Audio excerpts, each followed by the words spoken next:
Ashish Kumar Maurya, SS scholar, चित्रकला विभाग, Banaras Hindu university, Varanasi. आज मैं जयपुर में हूँ।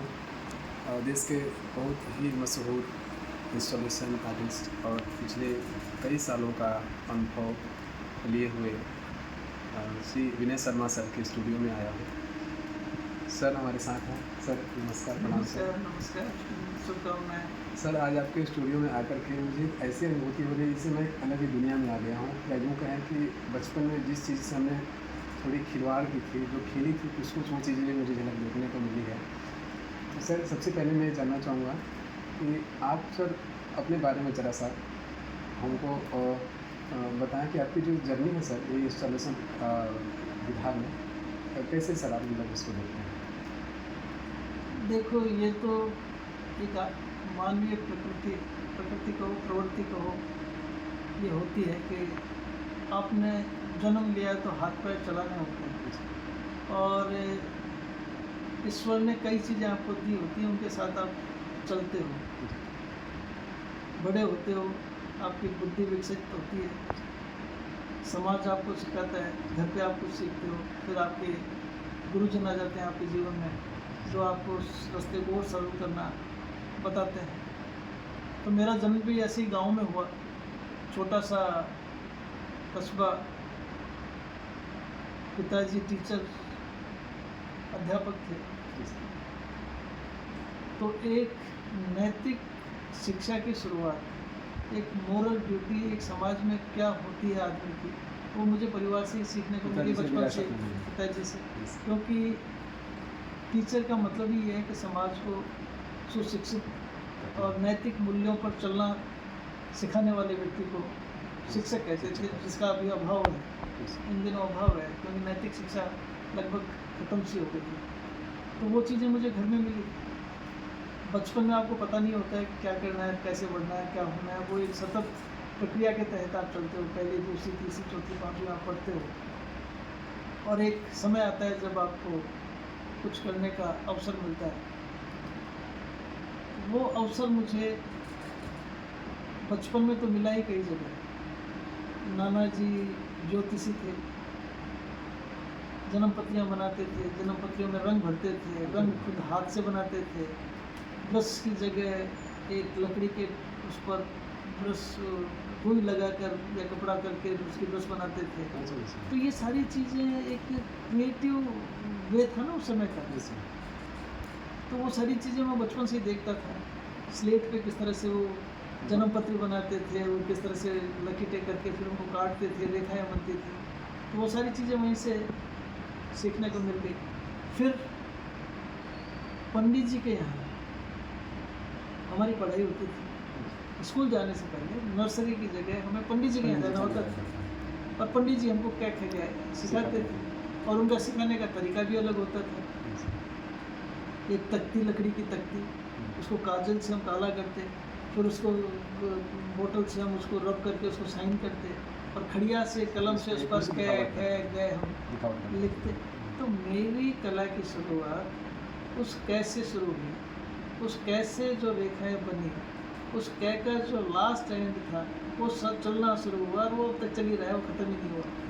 तो वहीं से मेरी रेखाएं बनना शुरू हो गई। मुझे पता नहीं था मैं चित्रकार बनूँगा। ये अब बचपन में क्या पता हो कि आपको। पर जब छोटे थे, मुझे मेरी प्रथम स्मृति का पता नहीं मुझे कौन सी मेरी याददाश्त ये भी है, पर ये ज़रूर था कि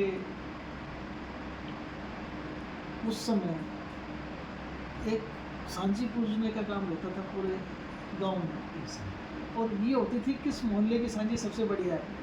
और सांझी का बढ़िया होने का मतलब विजुअली कौन सी अच्छी है, और विजुअली का मतलब आप उसमें आर्ट फॉर्म कितनी डाल रहे हो। तो हम लोग उसमें फिर कलाकारी करते थे, अब कैसे इसको सुंदर, कैसे इसमें कुछ लटकन लटकाएं, कैसे कोई नई चीज़ इनोवेट करें जिससे लोगों का ध्यान आकर्षित हो। चाहे दियों से रोशनी करके करें, चाहे ऊपर से पानी का हम वो लगा के और नीचे फव्वारा चलाएं, टंकी में ऊपर पानी, फिर उसमें से वो लगा दिया, नीचे मिट्टी के अंदर से पाइप ले जाके और वो कर दिया तो ऊपर से पानी आया, फिर सबसे उछला तो ऐसा लगता है जैसे फव्वारा हो रहा है। ये क्या थी?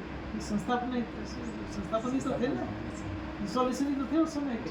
तो मुझे लगता है कि संस्थापन से मेरा लगाव बचपन से ही था, जब हम कुछ न कुछ इस तरह के खेल किया करते थे। और संस्थापन है क्या बेसिकली, जीवन में है क्या? ये सब चीज़ें जो हम करते हैं वो खेल ही तो है। और खेल क्यों करते हैं? आनंद लेने आनंद के लेने लिए। के लिए। तो जीवन किस लिए है? आनंद लेने के लिए। और कला का मेन उद्देश्य आनंद लेना है। उसमें तभी कला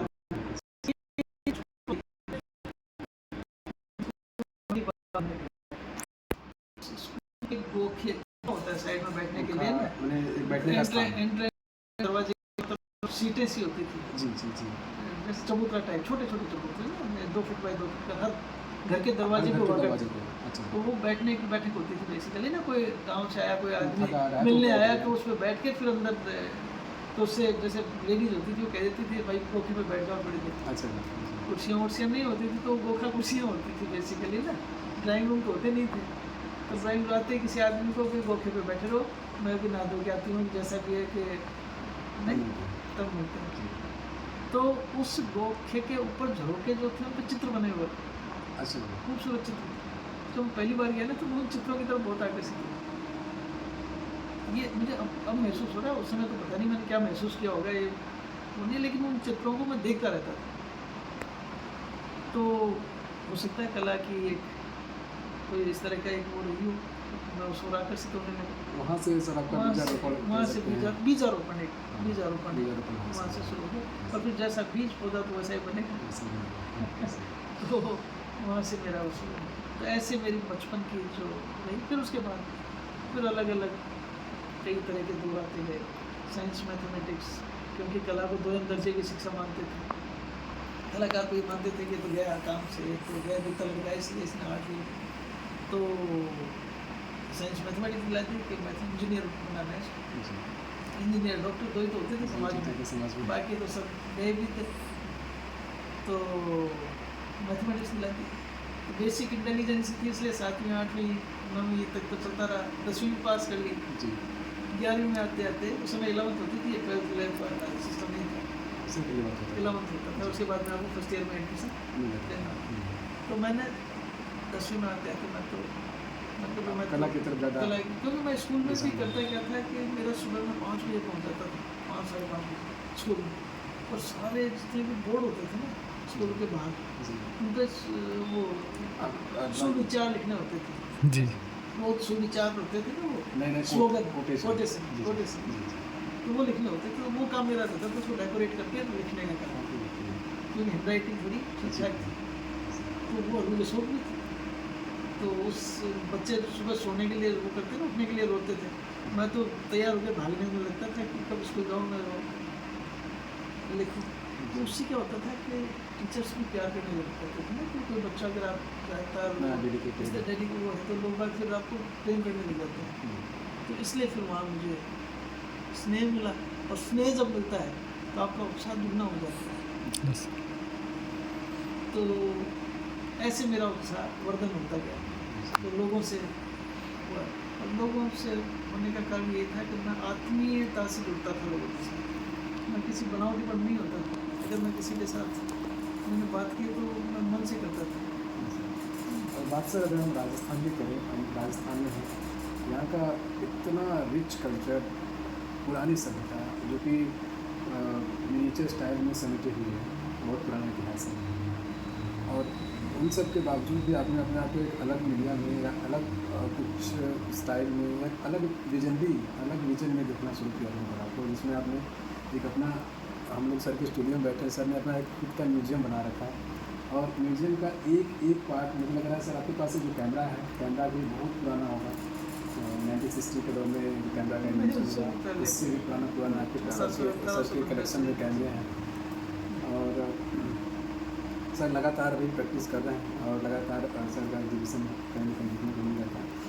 सर मैं ये जानना चाह रहा हूँ कि जो हम जैसे यंग जनरेशन के युवा कलाकार हैं और एक नॉन ट्रेडिशनल मीडियम को लेकर के आगे आना चाहते हैं, नॉन ट्रेडिशनल मीडियम का मतलब मेरा है कि बियॉन्ड पेंटिंग या बियॉन्ड कैनवस, बियॉन्ड पिक्चर, कुछ इस तरह के इसमें इंस्टॉलेशन हो गए, वीडियो आर्ट हो गए, या और भी नए माध्यम में कलाकार हो सकते हैं। इसके लिए आप और यंग जनरेशन में से आर्टिस्ट को आपका मैसेज देना चाहिए, क्या कहना चाहिए? मेरा तो 2 लाइन का मैसेज है,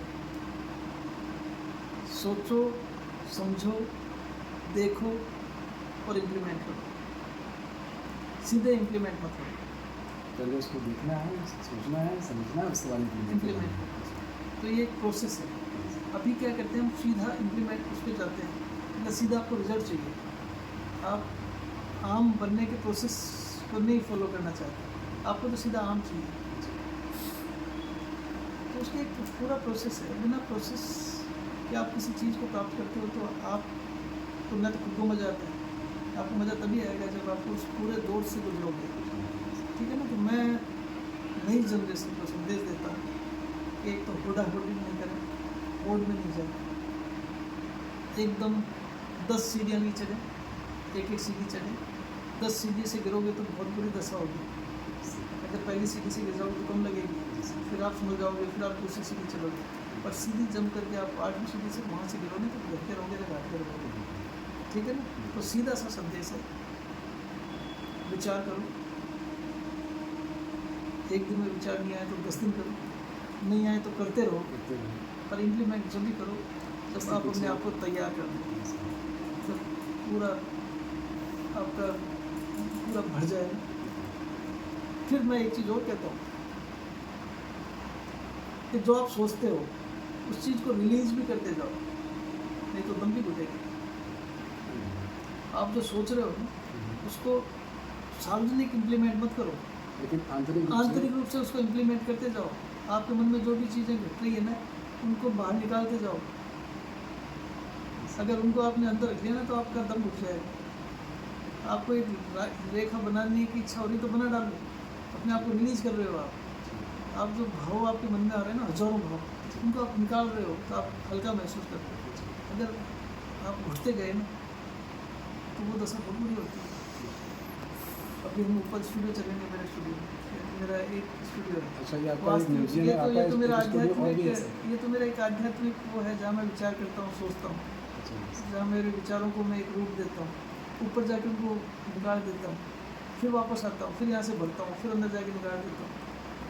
तो ये तो मेरा वो कुआं है जिसमें मैं बाल्टी भर के पानी निकालता हूँ, नहाता ऊपर। अच्छा सर। तो सर आप ये कहना चाह रहे हैं कि इतिहास अगर बनाना है तो इतिहास जानना चाहिए, इतिहास को महसूस करना जरूरी है, महसूस करना चाहिए। महसूस करना जरूरी है। उसको जानने का तो आप किताब में पढ़ के जान लोगे, पर उसको फील नहीं कर सकते आप।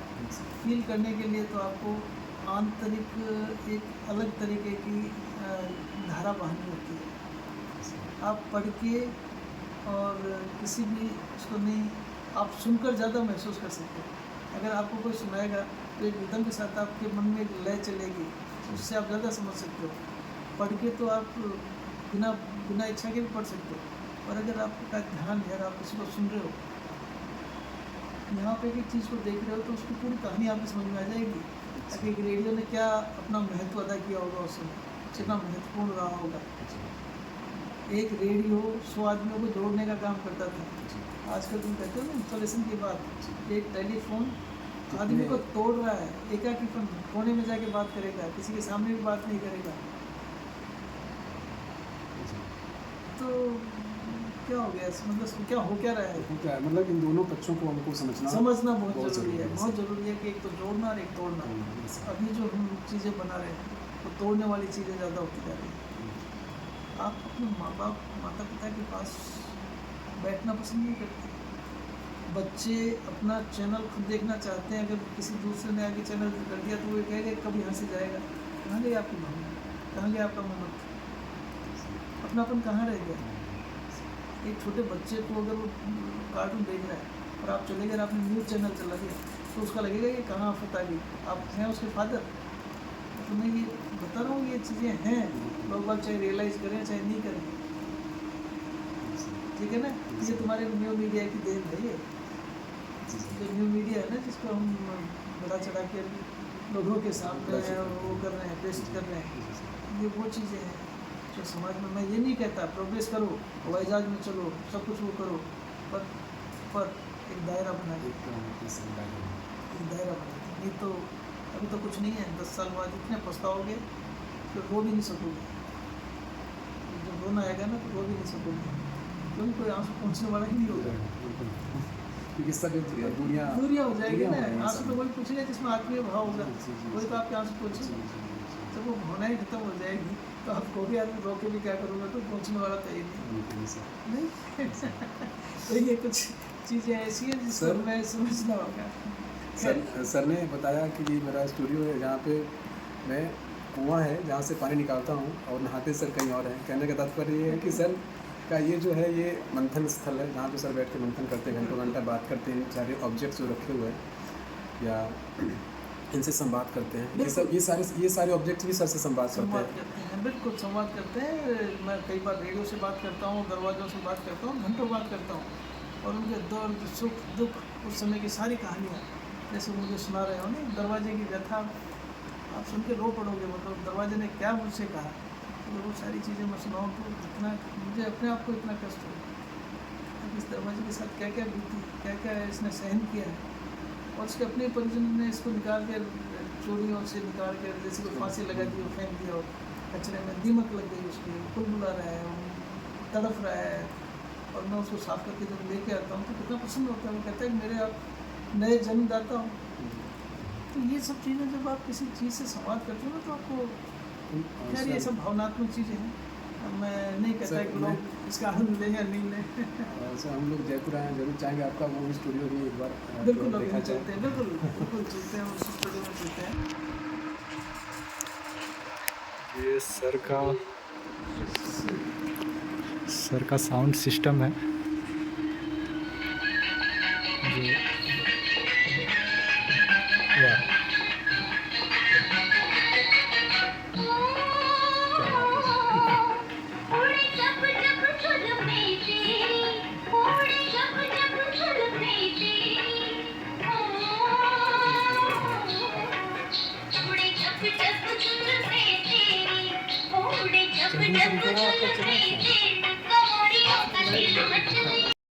हम पहुंच चुके हैं सर के ऊपर वाले स्टूडियो में। आइए देखते हैं ऊपर क्या है।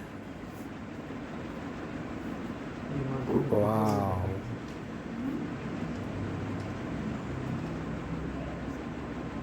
वाह।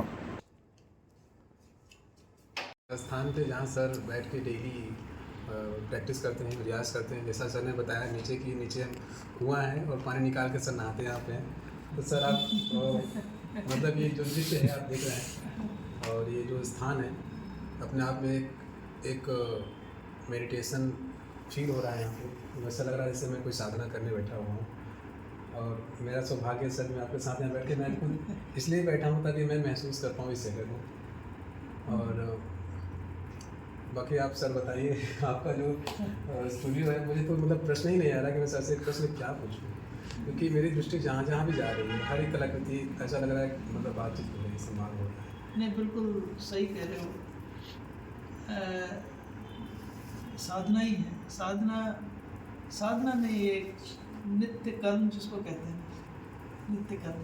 और नित्य कर्म करते हो तो धीरे धीरे वो साधना हो जाती है, आप साधक बन जाते हो। मैं कोई साधक नहीं हूँ, मैं तो रोज़ चीज़ें जो आती हैं उनको रोज़ रिलीज कर देता हूँ अपने आप को हल्का रखने के लिए ना, अपने आप को हल्का महसूस करने के लिए। नहीं अब आप तुम सोचो कि ये हज़ारों चीज़ें अगर मेरे मन में नहीं होती, बाहर नहीं निकली होती तो मैं कितना घुट गया होता। जी। तो मैं अपने आप को हल्का कर देता हूँ। मैं ये नहीं देखता क्या बन रहा है क्या नहीं बन रहा है, कुछ नहीं। जो दिमाग में आती है, जो आकृति आ गई, छोटा पहाड़, बड़ी चिड़िया या कुछ भी, तो वो सब आते रहते हैं। कई बार अजीब सी उलझनें होती हैं, कई दिनों से दिमाग में अजीब सी उलझन चल रही है, पता नहीं क्यों। मतलब कई बार होता है ना, मन आपका हमेशा एक जैसा नहीं रहता, विचलित होता है। तो आपके चित्रों में वो विचलन आ जाता है, वो मिल जाता है। तो मैं कई दिनों से ये चित्र बना रहा हूँ, मेरे खुद के समझ नहीं आ रही है ऐसे क्यों बन रहे हैं, क्या है। तो कहीं कहीं मुझे लगता है कि कहीं कहीं कोई न कोई ऐसी चीज़ है जो मुझे विचलित कर रही है और जो मैं चाहता हूँ वो नहीं आ पा रही है। पर हो सकता है मेरे मन में यही चीज़ें हो, इसलिए ये आ रही है। बिल्कुल आंतरिक मन से शायद सर आप ऐसा ही महसूस कर रहे हैं। बिल्कुल बिल्कुल महसूस कर रहा हूँ। मैं अपने आप को बड़ा ऐसा ना बंधा बंधा सा थोड़ा ऐसा कि जैसे कहीं कोई कुछ इस तरह की चीज़ है जो तो ये तो मैं कलम चलती है। ये ज़रूर है कि एक प्रैक्टिस हो गई इसलिए वो एक रूप ले लेती है।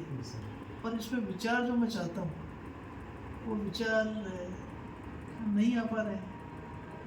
तो क्या करूँ मैं, मरूँ थोड़ी नहीं तो, बिल्कुल तो कलाकार उसमें भी आनंद ढूंढने की कोशिश कर रहा हूँ उसमें भी आनंद इस दुनिया में आनंद ढूंढने की कला ही एक तो वही सारी चीज़ें चलती रहती हैं।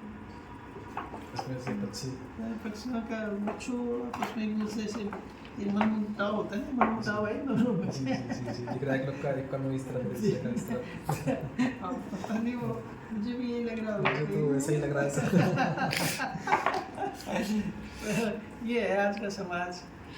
पर कई बार बड़े आनंद भी आते हैं, तो आनंद आते हैं तो फिर हमें अच्छे लैंडस्केप भी बनने लग जाते हैं जिसमें कुछ नहीं होते हुए भी आपको एक सर ये जो टेक्निक दिख रही है ना, ये बड़ा यूनिक बना रहा है। ये पहाड़ जो है इसमें जो लाइनिंग वगैरह दिख रही है, वही है ये उस गाँव सबसे की- अलग बना रहा है ये सभी पेंटिंगों में। हाँ नहीं वही तो यही चीज़ है कि आप करते जाओ। मैं कितने साल 90 से मैं करने लगा, 2008 में मुझे थोड़ी थोड़ी चीज़ पकड़ में आई।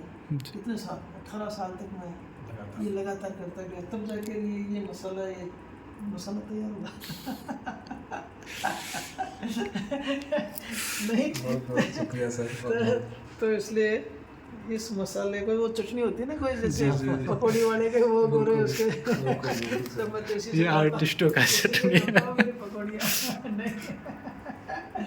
और जब तक जीवन में मस्ती नहीं हो ना, जी जब तक कला वाला सब अधूरी है। अधूरी है बिल्कुल सर। आनंद लो, जोक सुनाओ, चुटकुले सुनाओ, जो मन में आए वो करो, हंसो फुसो।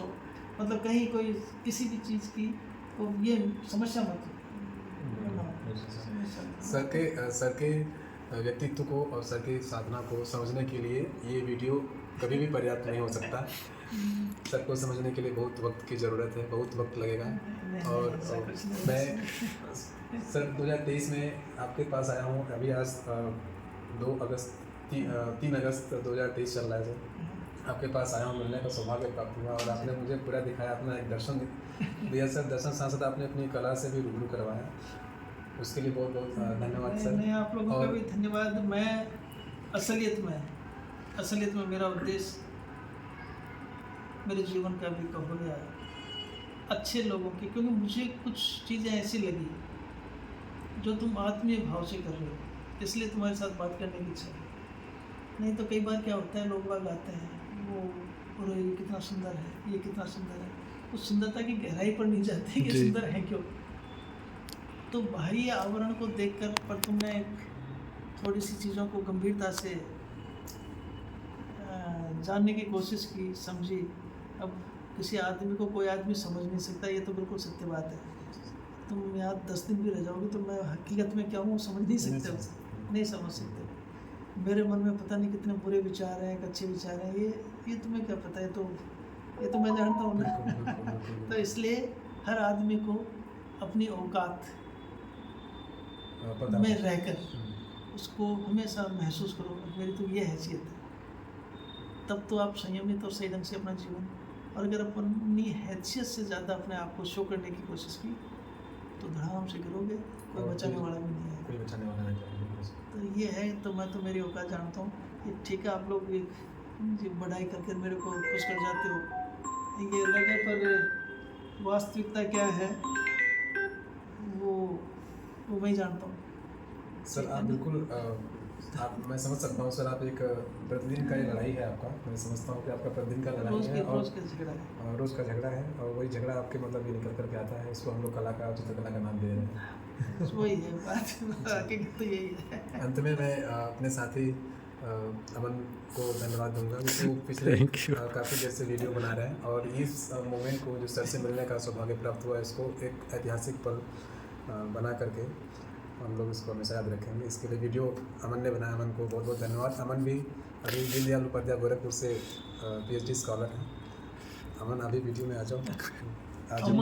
अमन और आशीष दोनों एक राशि के हैं और दोनों के विचार और भावनाएं भी एक जैसी है, तो ये बस ये अच्छी बात है। तो अमन और आशीष दोनों को बहुत बहुत आशीष, आगे बढ़ो, अमन, चैन, शांति, और उसमें फिर लोगों का आशीष अपने साथ रखो, तो निश्चित रूप से दोनों बहुत सफल होंगे। जितना हो सके समाज के लिए जियो, जितना हो सके त्याग करो, त्याग करने की प्रवृत्ति बनाओ। कोई भी ऐसी चीज़ मन में नहीं आए कभी भी जो अपने आप को स्वार्थी बना दे। अगर त्याग करोगे, छोड़ने की आदत अगर बना ली, तो निश्चित रूप से आगे बढ़ोगे। बस मेरा तो यही आशीर्वाद है आप दोनों को। बहुत बहुत शुभकामनाएं।